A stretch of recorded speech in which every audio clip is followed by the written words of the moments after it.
हेडलाईन्सचे प्रायोजक आहे NBC bearings, लांब पळण्यासाठी. कडनं स्वतःच्या सरकारवर संशय. फडणवीस आणि अजित पवारांना डॅमेज करण्याचा प्रयत्न. भुजबळ ज्या पक्षात जातात तो पक्ष संपवतात. जरांगे यांचा हल्लाबोल.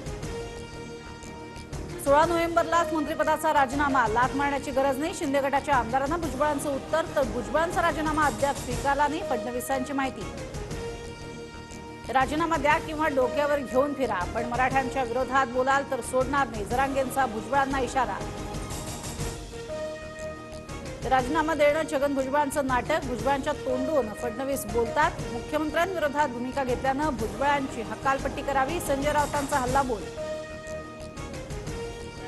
नाभिकांनी यापुढे मराठ्यांची हजामत करू नये. पंढरपुरातल्या एका कथित घटनेवरनं भुजबळांची चिथावणी. तर गोरगरीब उपाशी मरावेत हे भुजबळांचं स्वप्न. ओबीसींनी सावध राहावं. जरांगेंची टीका. छगन भुजबळांच्या वक्तव्याची निंदा. कुणाच्या व्यवसायावरनं अजून भांडणं वाढवणं चुकीचं. प्रकाश आंबेडकरांची भुजबळांवर टीका. पोलीस मुख्यमंत्र्यांच्या दबावाखाली काम करतात. माझा मुलगा आरोपी नव्हता तरी त्याला आरोपी बनवलं. गणपत गायकवाडांचा शिंदेंवर गंभीर आरोप. ईडी सीबीआयनं गायकवाडांच्या आरोपांची दखल घ्यावी. मनी लॉन्ड्रिंग प्रकरणात शिंदेंना अटक करा. संजय राऊतांची मागणी. तर ठाकरे गटाच्या मागणीला किंमत देत नाही. उदय सामंतांची प्रतिक्रिया.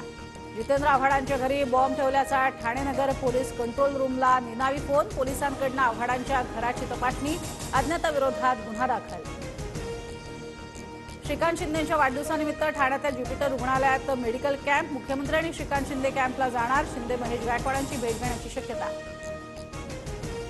कल्याणमध्ये भाजप आमदार गणपत गायकवाडांच्या घराबाहेर ठाणे पोलिसांची सुरक्षा तैनात. कोणताही अनुचित प्रकार घडू नये यासाठी सुरक्षित वाढ.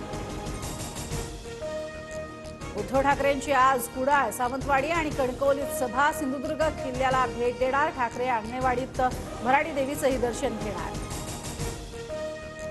गर्दी दिसण्यासाठी वर्दळीचं ठिकाण निवडलं. सभेचं ठिकाण बदला. निलेश राणेंचा ठाकरेंच्या कुडाळमधल्या सभेला विरोध. तर अडवण्याचा प्रयत्न केला तर ते माघारी जाणार नाहीत. वैभव नायकांचा इशारा. हेडलाईन्सचे प्रायोजक आहे एनबीसी बेरिंग्स, लांब पळण्यासाठी.